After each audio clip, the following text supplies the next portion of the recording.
Bueno, para comenzar, me voy a presentar. Yo soy Pablo Giovanni Batista, estoy a cargo de la gerencia técnica de Legatec. Para los que están ingresando por primera vez a este ciclo de charlas, les cuento que Legatec es una empresa productora y comercializadora de químicos para la construcción, que nos encontramos ubicados o nuestra planta se encuentra ubicada en la localidad de Ciudadela, en la provincia de Buenos Aires. Estamos formados por un staff de gente con más de 20 años de experiencia en el rubro de químicos para la construcción. Todos provenimos de otras empresas del rubro, y desde la pandemia a esta parte hemos armado este ciclo de charlas que hemos denominado Legatec y la construcción, que la idea es hacerle llegar a todos información no solo de los productos y las soluciones que comercializamos nosotros en particular, sino temas que estén vinculados con la industria de la construcción, no solo directamente por nosotros, sino también invitando a terceras partes, como pueden ser, no sé, gente que se dedica a la industria de bloques para el hormigón elaborado, etc. Todas estas charlas, además, para los que quieran poder volver a verlas, hemos armado un canal de YouTube en el cual subimos, después de darle estas charlas, las subimos a este canal, y bueno, pueden volver a revivirlas y por ahí mirarlas con un poco más de detenimiento de lo que es el tiempo de la charla propiamente dicho. El tema de la charla de hoy, como estarán viendo, es hormigonado en tiempo cálido. Y un poco la idea de esta charla, con la brevedad que imponen los tiempos de las charlas, es dar una clase maestra sobre cómo hormigonar en tiempo cálido, sino dar algunas recomendaciones y algunos tips que nos ayuden a poder ejecutar la obra en esos momentos.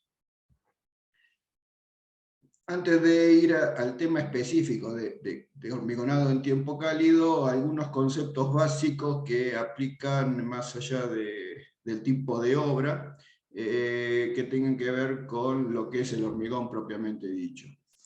Entonces, básicamente nosotros hacemos un hormigón que tiene que desarrollar una resistencia. Para el hormigón, sobre todo a corta edad, estamos hablando cuando recién fragua y los primeros días de vida de ese hormigón, los riesgos por razones climáticas en general se incrementan, no solo cuando estemos hablando de tiempo cálido, sino también en tiempo frío. O sea, cuando sale de la zona de confort el hormigón, los riesgos por razones climáticas empiezan a molestar el desarrollo de la resistencia. Y sobre todo, y esto es independiente de la temperatura o es complementario con la temperatura, cuando a esas temperaturas se le agrega viento, básicamente. Viento y una humedad relativamente baja. Y todo eso es para tratar de conseguir poder, sobre todo, desencofrar y desapuntalar las estructuras de hormigón. Y además, los cambios bruscos en el hormigón, ya sean por altas temperaturas o por muy bajas temperaturas, hace que el hormigón no gane tanto en altas temperaturas a larga edad, y a bajas temperaturas a corta edad, no desarrolle una buena resistencia, sobre todo resistencias de tipo de tracción, donde el hormigón es una debilidad que tiene el hormigón, no tener mucha capacidad de resistir tracciones, y asociado a eso, con tensiones de origen térmico, por ganancia de temperatura que tenga el hormigón, puede generar básicamente fisuración por origen térmico. Si ustedes recuerdan, digamos, la hidratación, o sea, el hormigón lo que necesita es que el cemento se hidrate, y para que se hidrate el hormigón, o sea, pase de ser un material purulento a ser un material sólido, básicamente es una reacción química. Como toda reacción química, lo que necesita es un medio en el cual se produzca la reacción, o sea, para que se transformen ciertos productos en otros, que básicamente en el caso del hormigón es el agua, pero además necesita que como toda reacción química, estar con una temperatura dada, con una humedad y una humedad relativa. Todo, dependientemente de la temperatura, el proceso de ignición del cemento básicamente lo que hace es generar un pico de calor, básicamente por los aluminatos tricálcicos inicialmente, luego viene un tiempo de reposo, que uno lo puede asociar en forma práctica a lo que sería todo el tiempo de trabajabilidad del hormigón, y luego comienza la reacción de los silicatos de calcio, que es donde empieza a fraguar el hormigón. Ese periodo de descanso que tiene el fraguado del hormigón, básicamente es lo que nos da el tiempo de trabajabilidad de ese hormigón. Como efecto secundario del proceso de hidratación del cemento, como toda reacción química, además, efecto secundario, libera calor. Ese calor potencia o no la reacción de hidratación del cemento. Por eso, cuando el grafiquito de tiempos de fraguado, cuando uno empieza a disminuir la temperatura, la reacción química es más lenta por la temperatura de reacción que necesita para hidratarse el cemento es menor, y el tiempo de fraguado aumenta. Y contrariamente, a medida que yo voy aumentando la temperatura, ese tiempo de fraguado se reduce. Obviamente que esos tiempos de fraguado, independientemente de la temperatura, también están relacionados o van a estar relacionados al tipo de cemento. Por ejemplo, un cemento más fino o con alguna composición química con más silicatos tricálcicos va a reaccionar más rápido que esa composición es diferente. Pero para tener una idea de esto, por favor, el que tiene el micrófono abierto que lo pueda apagar, por favor. Pero para que ustedes tengan una idea, normalmente lo que puede decir es que con respecto a un cemento,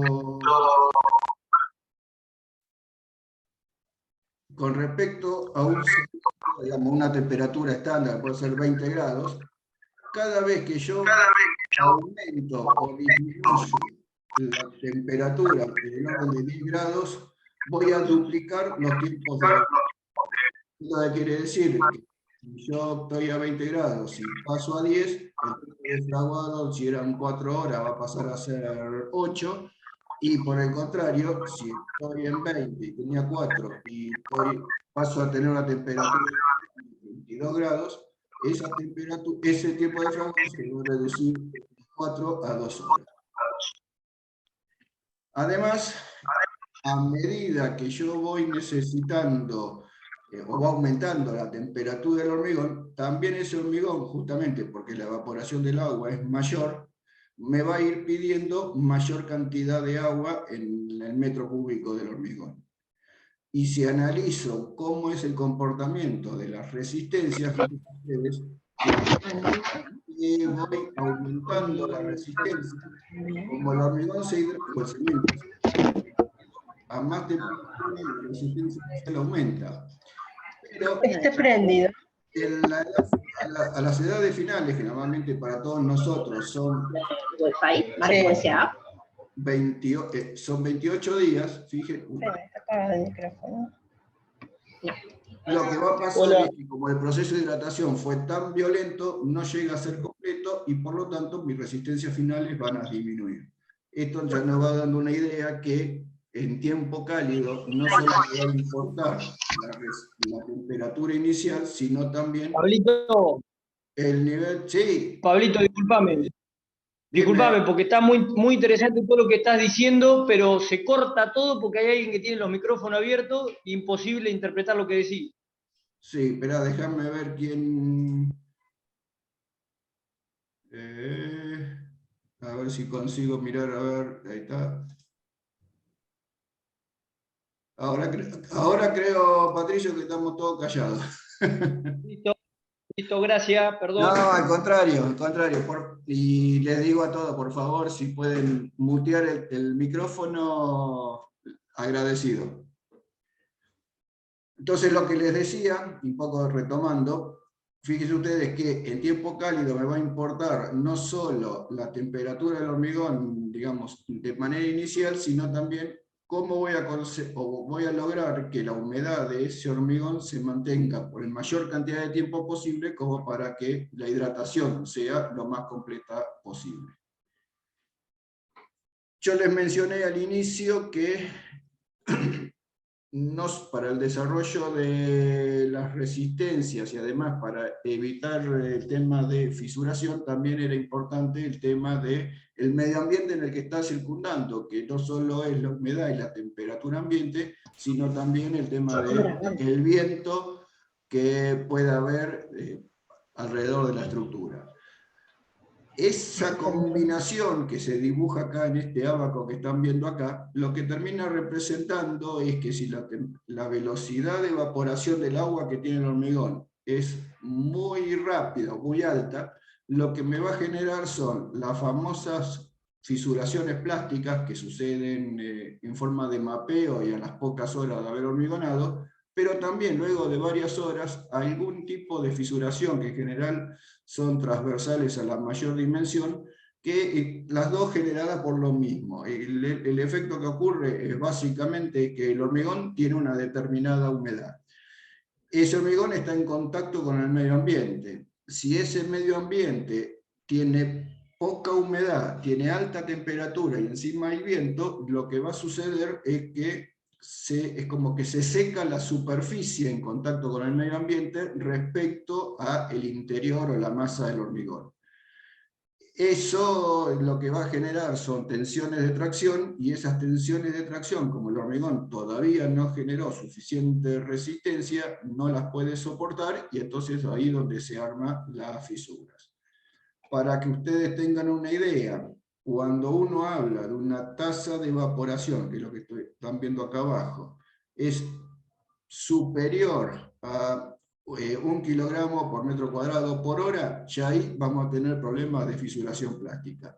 Normalmente el factor que más incide en eso es el viento, pero si combinamos baja humedad con alta temperatura, con el hormigón además con alta temperatura y viento, esa tasa se logra fácilmente.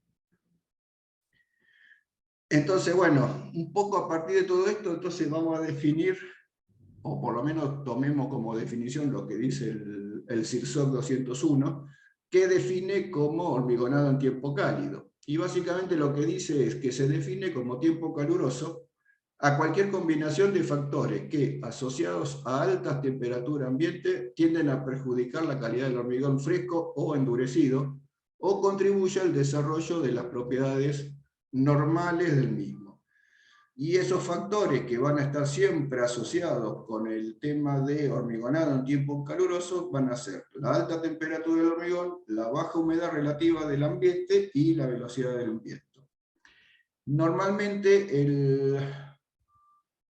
el reglamento limita esa temperatura a que esté por debajo de los 30 grados. Lo que sucede es que más allá, o aparte de como los factores asociados, además está la humedad relativa y la velocidad del viento, hacer un hormigón o colocar un hormigón con menos igual de temperatura de 30 grados no garantiza la aparición de fisuras.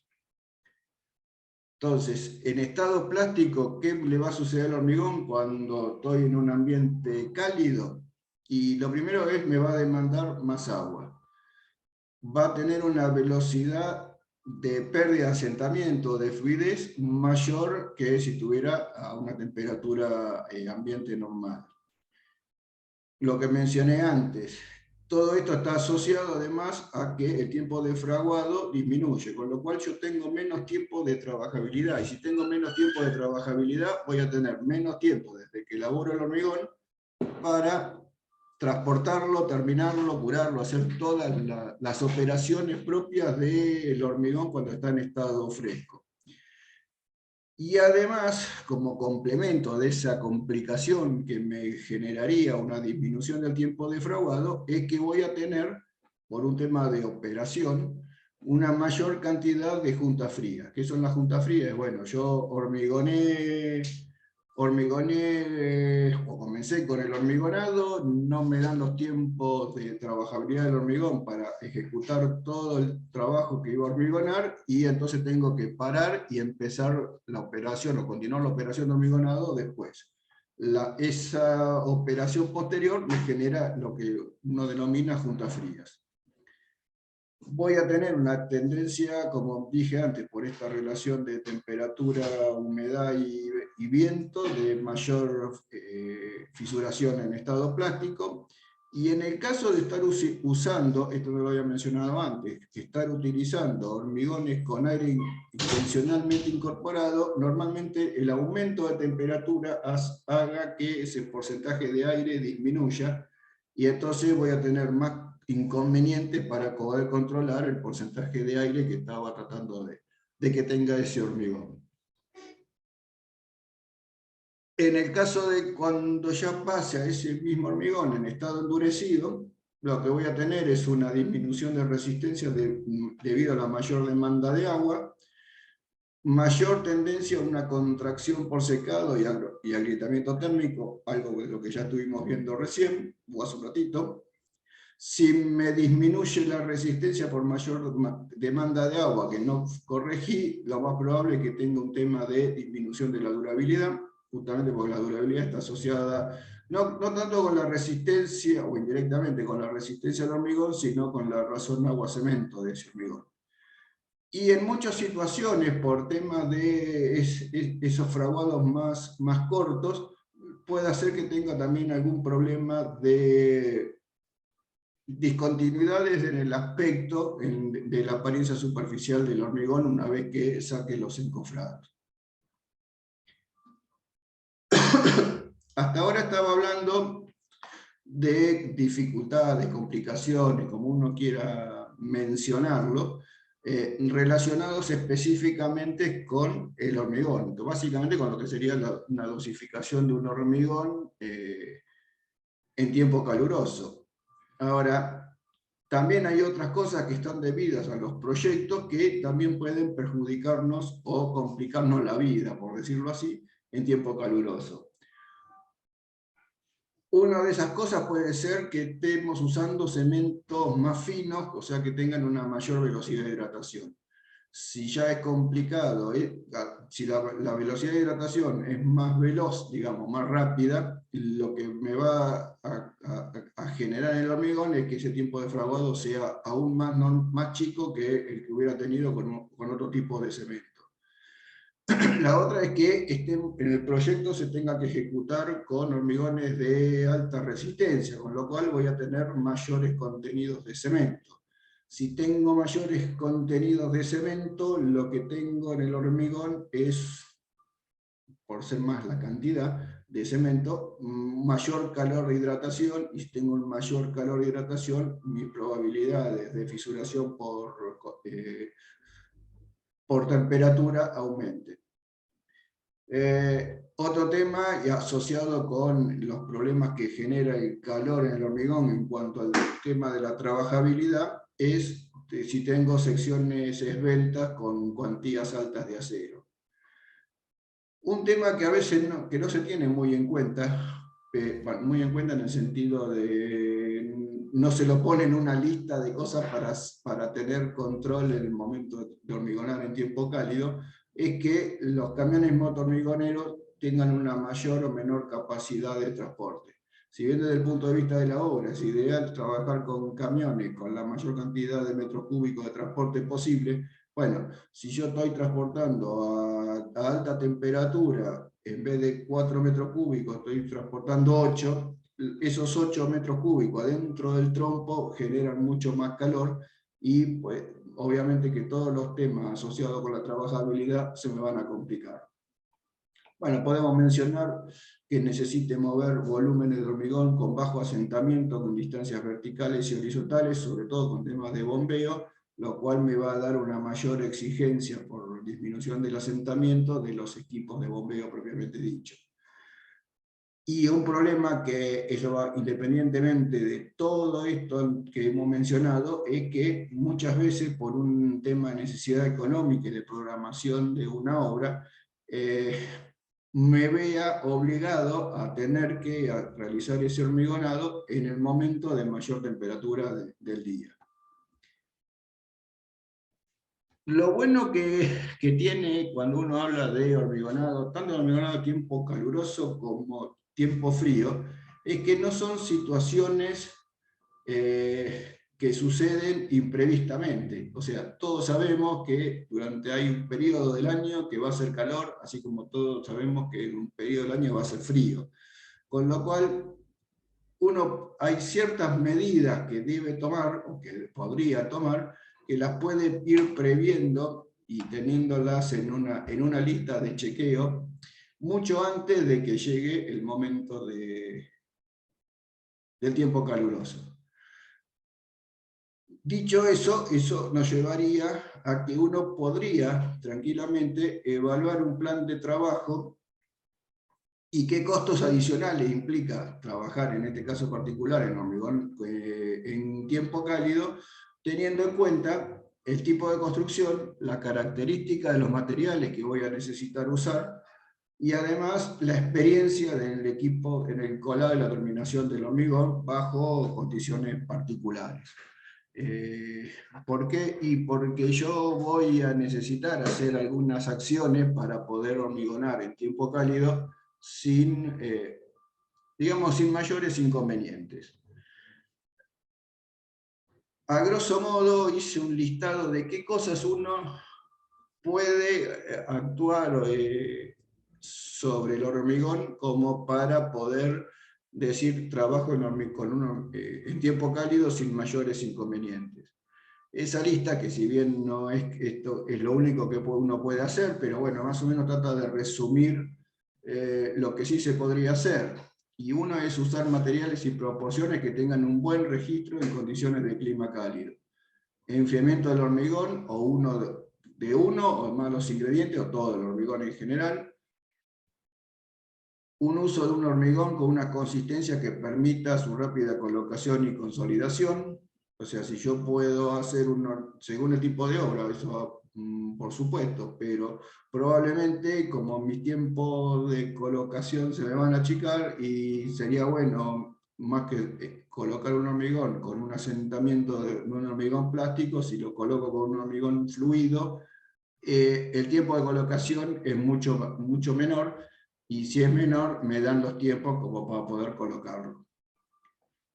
En la medida de lo posible, tratar de reducir al máximo el tiempo de transporte, colado y terminación. Muchas veces cuando uno menciona eso, todos piensan así, bueno, entonces hago todo rápido y ya está. Y a veces la reducción al máximo del tiempo consiste en tener bien cronometrado los tiempos que tiene que llegar el camión, el mixer, y cuánto tiempo desde que se fabricó el hormigón llega a la obra y se descarga, y no tener, como muchas veces uno ve y sucede, tener toda la cola de camiones esperando en la obra cuando todavía no se descargó el primer camión.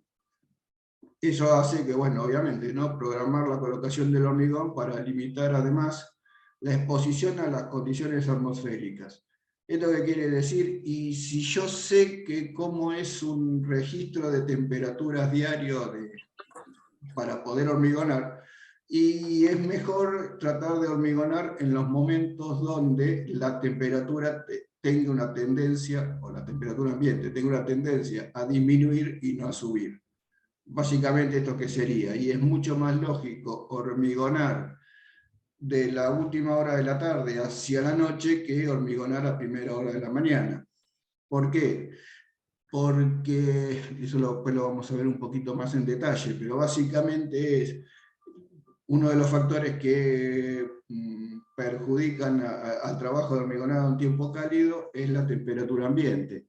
Si la temperatura ambiente tiene una tendencia a bajar, aunque no sea una temperatura fría, bueno, eso le va a ayudar a que el hormigón pueda sacar la temperatura que genera internamente, la pueda evaporar hacia el exterior, o sacar hacia el exterior, y no que el medio ambiente le esté agregando más calor al hormigón.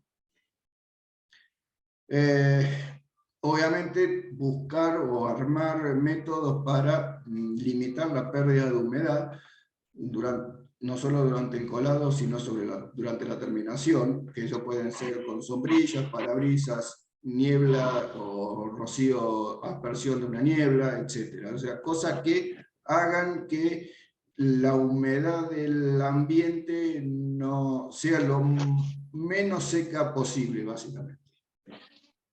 Obviamente, colocar todo tipo de películas que retengan la humedad del hormigón, o que por lo menos demoren la evaporación de la humedad que tiene el hormigón. Y como toda obra de hormigón, no hay un solo participante, sino que hay todo un equipo de gente trabajando. Bueno, siempre es bueno tener dentro de ese plan de acción algún tipo de reunión de programación como para ver que no solo estén todas las medidas de precaución pensadas o organizadas de antemano, sino además organizar el trabajo propiamente dicho. Si ahora vamos a un poco a ver qué es lo que puedo hacer para tratar de ayudar a ese hormigón a poder trabajar en un tiempo cálido. Bueno, lo primero que tengo que tener es, tengo que hablar de la temperatura del hormigón. Como les dije antes, la temperatura del hormigón fresco debe estar, digamos, después de la colocación y compactación, debajo de los 30 grados. A menos que el proyectista, por algún tema en particular, tenga o imponga una temperatura menor. Normalmente esto puede suceder, por ejemplo, si lo que se tiene que hacer es un hormigonado de una estructura más de tipo de hormigón masivo, donde la elevación adiabática de temperatura del hormigón es mucho mayor, porque justamente como los volúmenes de hormigón son mayores, las temperaturas tardan mucho más tiempo en perderse, entonces obviamente o posiblemente ahí el proyectista pueda definir una temperatura menor. Y siempre teniendo en cuenta que esa temperatura menor de 30 grados no va a evitarme el tema de fisuración por retracción térmica. Con lo cual, para evitar eso, y donde tenga posibilidades de que esa retracción térmica ocurra, normalmente estamos hablando de hormigones, en estos casos estamos hablando más de hormigones masivos, bueno, habrá que hacer algún estudio previo en cuanto a la elevación de temperatura del hormigón en esas condiciones ambientales, para ver si esa elevación de temperatura me puede generar esas tensiones de retracción térmica y la fisuración. Y que obviamente esto no lo va, probablemente no lo vaya a ver el que ejecuta la obra, tampoco el que elabore el hormigón, pero sí el que está proyectando la estructura tendría que tenerlo en cuenta. Y los otros participantes, digamos, lo que es el proceso de construcción, por lo menos tener la noción de que esto puede existir o puede suceder, y al menos preguntarle al proyectista si hay alguna restricción por esta índole. Y la otra cosa que dijimos, que esta temperatura que yo estoy limitando tampoco me va a evitar la contracción plástica, porque en general la contracción plástica está más asociada a un tema de evaporación superficial rápida o muy rápida del agua en el hormigón, pero a nivel superficial. ¿Qué puedo hacer entonces? Bueno, una de las cosas que puedo usar es usar un cemento con la menor temperatura posible. Esto, ¿cómo uno lo puede traducir? Y, por ejemplo, es no usar un cemento recién llegado de la fábrica de cemento, sino darle varios días a ese cemento a que se estabilice con la temperatura del medio ambiente. Normalmente cuando un cemento sale recién de la fábrica, y sobre todo si está recién fabricado, esa temperatura puede estar arriba de 60 grados sin problema. Bueno, y yo al hormigón lo uso ya lo elaboro con un cemento a 60 grados, la temperatura del hormigón se me va a disparar. Entonces siempre es una buena recomendación que entonces ese cemento esté estabilizado térmicamente, al menos con el medio ambiente. Además, dentro de lo que serían los agregados, es tratar de que estén a la sombra y refrigerados. ¿Qué forma hay para refrigerarlos? Bueno, una forma es haciendo una especie de niebla con agua que no va a hacer que disminuya de forma importante la temperatura de los agregados, pero sí va a asegurar que los agregados no levanten temperatura de más de la que yo necesito. Quizás esta es una de las medidas más fáciles de adoptar, que es refrigerar el agua del mezclado. Y si no me alcanzara, bueno, usar hielo en reemplazo parcial o total, eso ahí va a depender de la temperatura que yo necesite sacar del hormigón para terminar de enfriar el agua de mezclado. Una cosa que a veces se tiene poco cuidado, y que en la obra uno lo ve, es que hay que tratar de mantener a la sombra o aislado térmicamente, o al menos pintado de blanco, para que tengan una mayor capacidad de reflejar el calor, todo lo que son elementos que se van a utilizar para no solo la elaboración del hormigón, sino también en el momento de la colocación, como pueden ser, por ejemplo, las cañerías de la bomba de bombeo. Que normalmente no se le da bolilla, pero si yo tengo, por ejemplo, una bomba estacionaria con toda la cañería instalada 2 días antes, en pleno enero, y esa cañería es metálica y al rayo del sol va a empezar a levantar temperatura. Si uno le toma la temperatura a la cañería cuando uno va a comenzar a hormigonar, y lo más probable es que esté arriba de los 30 grados sin ningún tipo de problema. Con lo cual, mantenerlas, digamos, entre comillas, aisladas térmicamente, va a ayudar a que no me complique el tema de traslado del hormigón hasta el lugar donde hay que colocarlo. Ustedes fíjense que hablé mucho de temperatura de los materiales. Entonces uno diría, bueno, pero ¿cómo diablos yo sé o puedo estimar cuál sería la temperatura de ese hormigón según la temperatura de cada uno de los materiales que componen el hormigón? Bueno, una forma de sacarlo es con esta fórmula, donde básicamente lo que estoy haciendo es sacar la temperatura T del hormigón a partir de la temperatura de cada uno de los materiales componentes del hormigón, o sea, el agua, el cemento, los agregados, y digamos, afectados por el calor específico de esos materiales.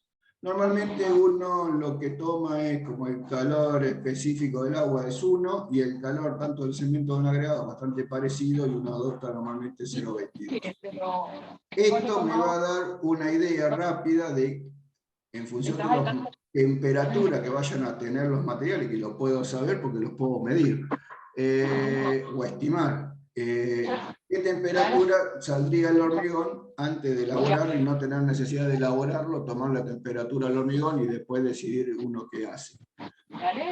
Y en el caso que uno no alcanzara y tuviera que llegar a la necesidad de agregar hielo, bueno, la formulita para calcular esa temperatura del hormigón está acá abajo, donde se le agrega este menos 80 MI, que MI es la masa del hielo y 80 es su calor específico. Y ustedes ven en ambas fórmulas las dos cosas que realmente o mayoritariamente o principalmente van a incidir en conseguir bajar la temperatura del hormigón es básicamente el agua, y obviamente si le agrego hielo, muchísimo más. Por supuesto, después va a depender de cuál es la necesidad de la temperatura del hormigón que yo necesite elaborar para ver cuánto hay que bajar esa temperatura. Como, digamos, observaciones particulares, si yo llegara a necesitar usar hielo, lo que sí tengo que saber o tener en cuenta es que ese hielo se...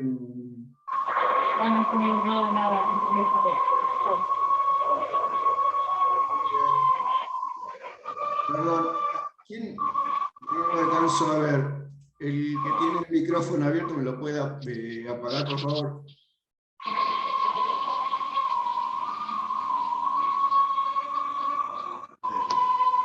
Un segundo, por favor. Bueno, chicas. Hello. Ven un poco. Muy bien. Descanse. Ya estamos de... Traje un poco. Ay, yo me decía, voy a... No, no, quiero hacer aprender y entregar. ¿Entregarme? Oh, ay, no, Perdón. Pero bueno, ahí volvemos.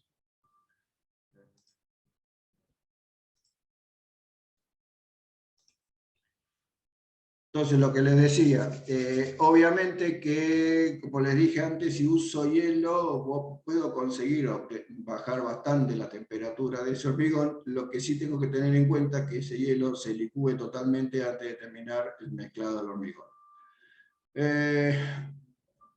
Otra consideración particular es que si yo voy a refrigerar a los agregados con agua en forma de niebla, tener en cuenta en el agua total de mezclado, el agua que me vaya a aportar los agregados. Obviamente, si los estoy mojando los agregados, aunque no más sea con una niebla, bueno, seguramente esos agregados van a tener más humedad superficial que si estuvieran al rayo del sol, con lo cual la cantidad de agua o la humedad que aporten los agregados hay que tenerlo en cuenta.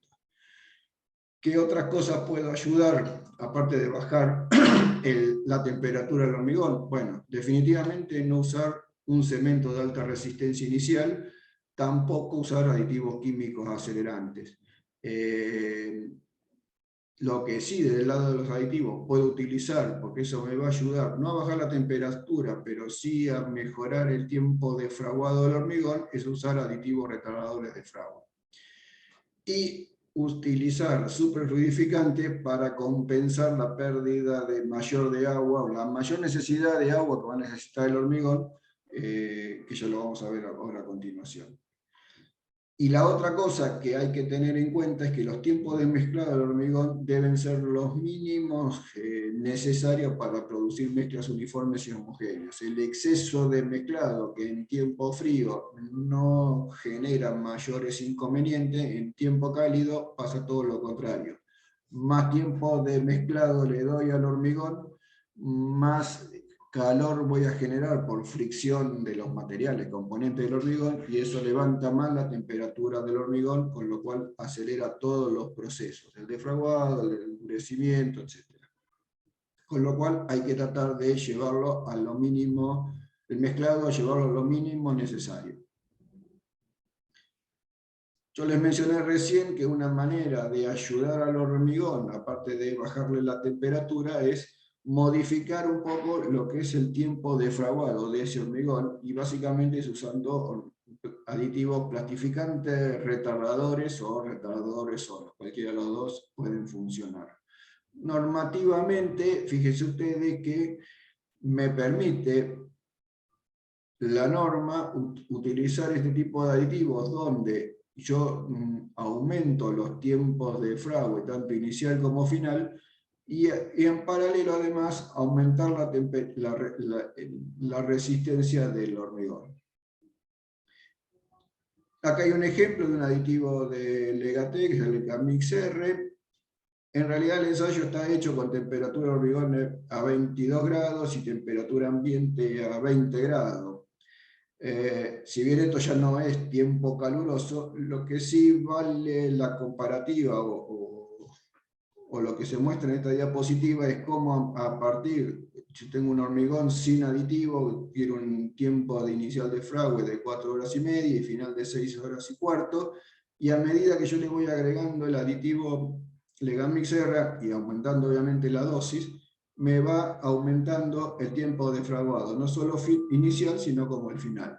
Si yo esto lo traduzco, lo llevo, en vez de 22 grados y 20 grados, le subo 10 grados las dos cosas, bueno, todos estos tiempos básicamente se van a reducir a la mitad. Pero aún estando a la mitad, estoy todavía casi usando con una dosis de aditivo retardador de fragua, consiguiendo que el hormigón, desde el punto de vista del tiempo de trabajabilidad, se comporte no como estando a 30 grados, sino estando a 20.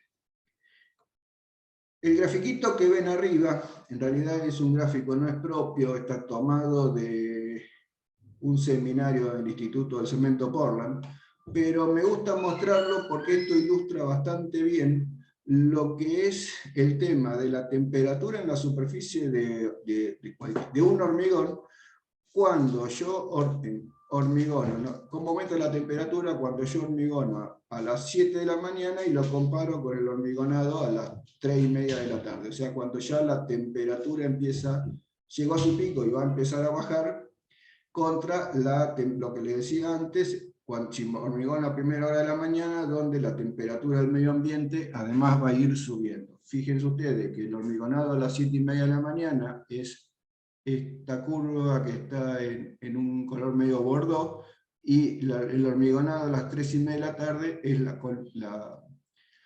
curva verde. Esto sería la temperatura que tendría la superficie del hormigón, un pavimento, por ejemplo, si yo hubiera empezado a dormir y tomo la temperatura en la superficie, ¿qué temperatura alcanza si yo arranco a hormigonar a las 7:30 de la mañana contra si yo empiezo a hormigonar a las 3:30 de la tarde? Por eso siempre se aconseja empezar los hormigonados en tiempo cálido desde media tarde en adelante y no a primera hora del día. Y si esto no alcanzara, bueno, definitivamente hormigonar de noche.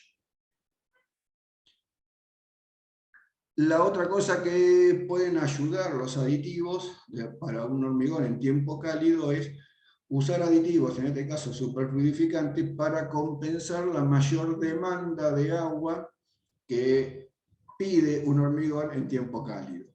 Si ustedes se acuerdan, hay un gráfico, este grafiquito es bastante tradicional, pero que básicamente lo que dice es que a medida que yo necesito aumentar el asentamiento, le tengo que estar agregando 2 litros de agua si no usar aditivos, ¿no?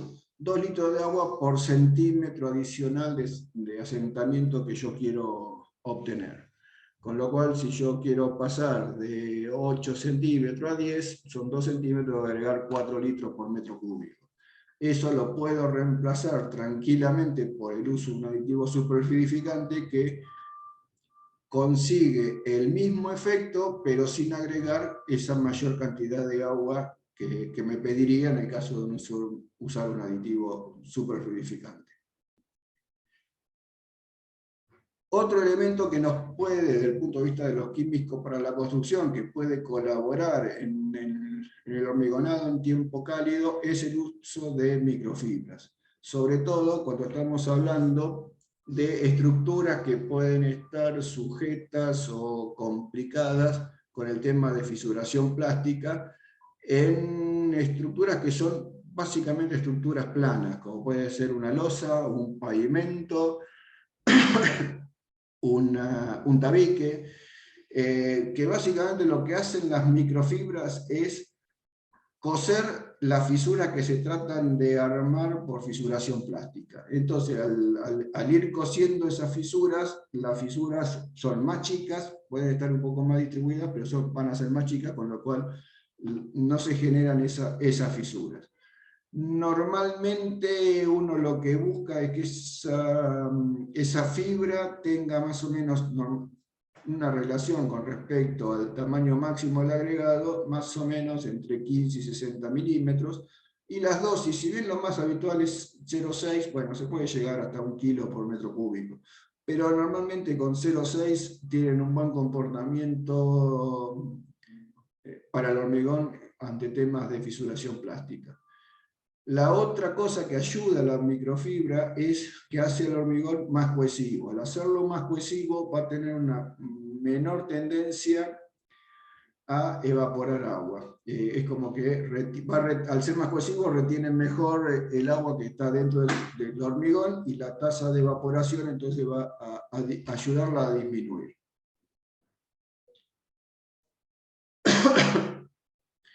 Otras cosas que ahora sí ya no tienen tanto que ver con los químicos para la construcción, pero sí son complementarias a la hora de hormigonar en tiempo cálido, y es el tema de todo lo que son moldes, encofrados, armaduras. Normalmente a todo esto uno no le presta demasiado atención, pero si uno tuvo, tanto los encofrados como las armaduras se colocan un rato antes, un par de días antes, que echemos el hormigón adentro de ese encofrado.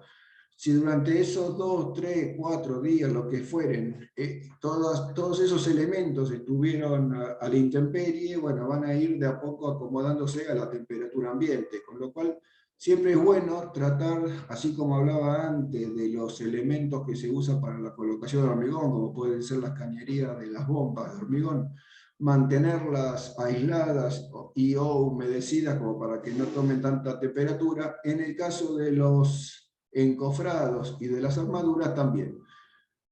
Siempre y cuando uno tenga en cuenta o la precaución de que antes de hormigonar todo lo que pueda ser acumulación de agua se saque, ¿no? Obviamente. Lo que les mencioné antes, bueno, esto es una repetición, tratar de empezar el hormigón donde una temperatura sea la menor, y si no se pudiera, bueno, directamente ir por el lado de hormigonar de noche. Y un tema que es muy importante, más allá de que uno pueda tener registros vía, no sé, el Servicio Meteorológico Nacional, alguna cosa de esas, de lo que son las temperaturas, humedades relativas y demás, siempre es bueno, sobre todo cuando uno está hormigonando en climas extremos, por esto vale también para temperaturas, o sea, o para clima frío, llevar un registro de la temperatura, la humedad relativa ambiente, la temperatura del hormigón y la velocidad del viento. Obviamente en el lugar donde se está haciendo la obra. Hasta acá lo que hemos estado rápidamente, digamos, listando es las cosas que se pueden hacer tanto al momento de elaborar el hormigón como de transportarlo y colocarlo. ¿Qué nos estaría faltando? Bueno, ¿qué hacemos una vez que se terminó de colocar el hormigón? O sea, todo lo que habría que hacer una vez terminadas las operaciones de colocación del hormigón.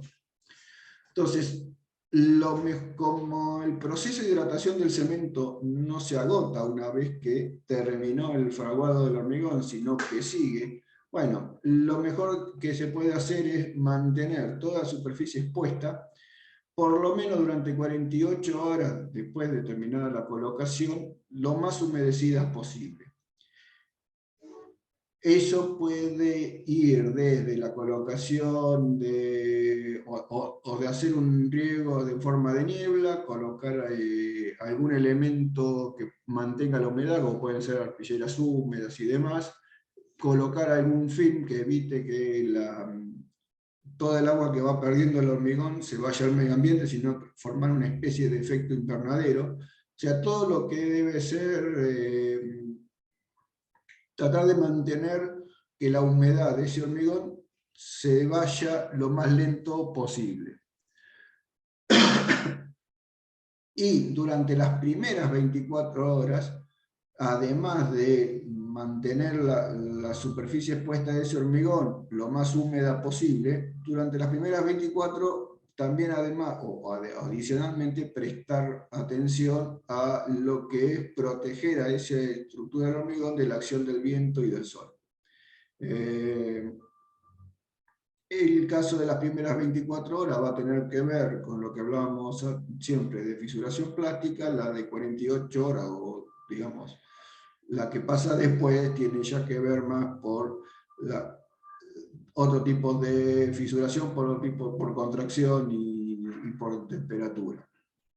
Lo que ya dije antes, así como uno toma precaución en los encofrados de mantenerlos húmedos durante el armado de ese encofrado, hasta el momento de recibir el hormigón, bueno, digamos que una vez que se terminó ese trabajo de colocación del hormigón, también tratar de mantenerlos húmedos hasta el final del curado. Cuando uno habla de periodo de curado, estamos hablando del periodo donde va a estar el encofrado, o sea, hasta el momento que uno lo va a desarmar al encofrado.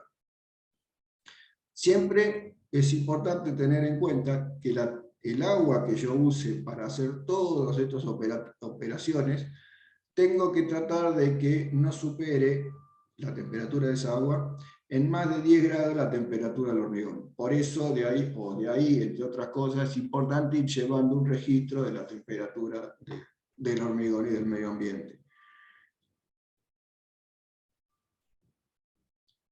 Todo esto sería básicamente un tema más de protección una vez que pasó el periodo de curado del hormigón. En el caso del curado del hormigón, si bien hay varios métodos para poder realizarlos, desde inundación con agua de la estructura, pasando por otro tipo de metodologías, desde el punto de vista práctico, ¿no? Es uno de los mejores métodos para poder curar efectivamente un hormigón, es usar membranas líquidas de curado. Lo que hacen esas membranas líquidas es, primero, que lo puedo colocar sobre el hormigón fresco sin estar esperando alguna otra cosa. Por ejemplo, si yo quisiera hacer un curado con inmersión en agua y tengo que esperar a que endurezca, o sea, que llegue al tiempo de fraguado mínimo, tiempo de fraguado final para poder inundarlo. Con lo cual, en el periodo entre el tiempo fraguado inicial y el final, puedo correr algún riesgo de fisuración. En el caso de las membranas líquidas, yo las estoy colocando una vez que terminé las operaciones de colocación, compactación y terminación del hormigón. Son métodos, son cosas que son muy fáciles de aplicar. Lo que sí hay que tener en cuenta es la prolijidad con que se aplique la membrana de curado. Básicamente una membrana de curado lo que termina es, una vez que uno la coloca, es formar una lámina que lo que hace es retrasar la evaporación del hormigón. Para que eso sea eficiente o efectivo, esa lámina que se forma tiene que ser una lámina continua. Muchas veces uno ve o ha visto en obra, que se coloca la membrana de curado de una manera casi como al voleo, y uno se da cuenta que hay zonas que quedaron sin membrana aplicada y otras con un exceso de membrana. No, el secreto es que la colocación del material sea uniforme, no solo cubriendo toda la superficie, sino la cantidad de líquidos o de membranas que se coloca por metro cuadrado sea pareja en toda la superficie. Porque si en un lugar pongo el doble de cantidad que en otro, bueno, lo que estoy armando es una membrana con espesores diferentes, y esas membranas con diferentes espesores van a tener frente al medio ambiente comportamiento distinto. En un lado se puede cortar y en otro no, y bueno, y donde suceda donde se cortó la membrana, es como no haber, básicamente casi como no haber puesto nada. Se pueden colocar con, digamos, por pulverización, y esa pulverización pueden ser desde inyectores puestos en algún equipo, casi como si fuera un sistema de riego, o hasta la clásica mochila de riego. Es importante tener en cuenta que, más allá de lo que especifique el productor de la membrana de curado en cuanto a cuál es el consumo y la dosis que se debe colocar, es que hay algunos factores que hacen que esa dosis sea difícil de establecer inicialmente. La dosis normalmente el fabricante la especifica o la determina en función del ensayo de la norma IRAM para evaluar el comportamiento de las membranas de curado. Ahora, eso, como todo método de ensayo, la diferencia entre las condiciones de ensayo y lo que es la realidad de la obra es bastante distinto. Básicamente, ¿por qué? Y primero porque cuando yo coloco, no es lo mismo con un viento de 20 km por hora que un viento de 80 km por hora.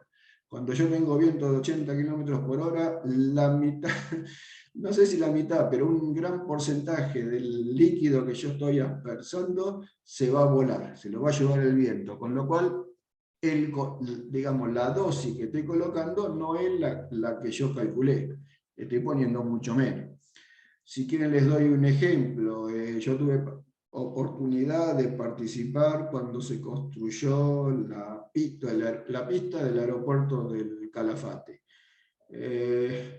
Después de hacer muchas pruebas, digamos, obviamente, se imaginan en el Calafate una de las características no es el calor, pero sí el viento, y después de hacer varios ensayos en la obra directamente, bueno, se terminó determinando que la dosis que había que colocar era el doble, exactamente el doble de lo que decía la hoja técnica. Y era la única manera de poder garantizar que al final, descontando el efecto del viento, se terminaba poniendo la cantidad de líquido de membrana sobre la superficie del pavimento. La otra cosa que es una ventaja desde el punto de vista y que ayudaría, o que ayuda normalmente a la uniformidad de la colocación, es que esas membranas de curado estén pigmentadas. La pigmentación en realidad está pensada más que nada por un tema de reflejo del sol, y con eso ayudar a la estabilidad de la membrana. Pero desde el punto de vista de la colocación es una buena ayuda, porque eso nos permite ver exactamente dónde se pone y dónde no se pone la membrana. Dentro de lo que son las familias de membranas de curado, líquidos de curado, existen varias tecnologías, pero más allá de la base química en la cual están las membranas de curado formadas, básicamente todas se dividen en dos grandes grupos que son soluciones o compuestos base acuosa o base solvente. Si bien a nivel mundial hay una tendencia cada vez mayor a ir limitando los productos base solvente, y sobre todo, no solo de no usarlos, sino que cada vez tengan menos solvente, bueno, desde el punto de vista, al día de hoy, básicamente los dos funcionan. La diferencia es que su mejor performance es cuando se aplica en momentos distintos una vez colocado el hormigón. En general, todos los que son compuestos de curado base acuosa, la menor pérdida de agua, o sea, en última instancia, menor pérdida de agua significa mejor comportamiento como membrana de curado, la voy a lograr cuando lo aplico cerca del tiempo de fraguado final y fin de la exudación. Es decir, es como que todas las membranas de curado base agua, cuando yo las coloco muy cerca del fin de la colocación del hormigón, el agua que exuda del hormigón, como no puede salir porque está en la membrana, lo que hace es aumentar la relación de agua en esa solución de la membrana, y entonces termina rompiendo la membrana. Por el contrario, cuando lo uso más cerca del tiempo de fraguado final, donde ya la cantidad de agua que está subiendo a la superficie es menor, eso impacta menos sobre la membrana, y a partir de ahí, entonces la performance es mejor. A diferencia de eso, un compuesto base solvente, el mejor momento para colocarla es tan pronto como sea posible. O sea, ni bien terminé los trabajos de terminación, puedo ya colocar la membrana base solvente. Les repito, más allá de que para ciertas condiciones climáticas muy rigurosas, una puede ser mejor que la otra, las dos funcionan. Lo que sucede, y se entiende claramente, que las bases solventes, normalmente lo que trata el constructor es de curarse en precauciones. Entonces, si tiene una membrana de curado que la puede colocar inmediatamente, terminó el tiempo el tiempo en que colocó el hormigón, y para él va a ser mejor, pero las dos pueden funcionar perfectamente. Y bueno, y actualmente, justamente con esta tendencia mundial de trabajar con membranas de curado, las normativas tienden a cada vez bajar el contenido de volátiles, o sea, de solvente. Bueno, nosotros estamos ya trabajando a nivel de escala de pruebas de campo en membranas base agua que reemplacen el concepto del base solvente en el sentido de en qué momento colocarla y la performance comparativa contra ellos. Bueno, muy rápido. Hemos charlado, o he charlado sobre temas de colocación de hormigón en tiempos cálidos. Ahora sí, si les parece, pueden abrir los micrófonos, así estoy a disposición o quedo a disposición del que quiera realizarme alguna pregunta, con mucho gusto.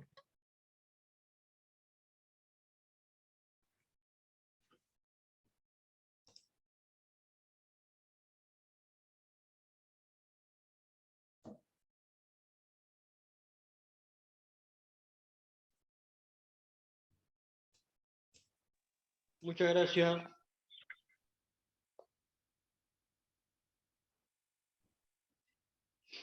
Primero.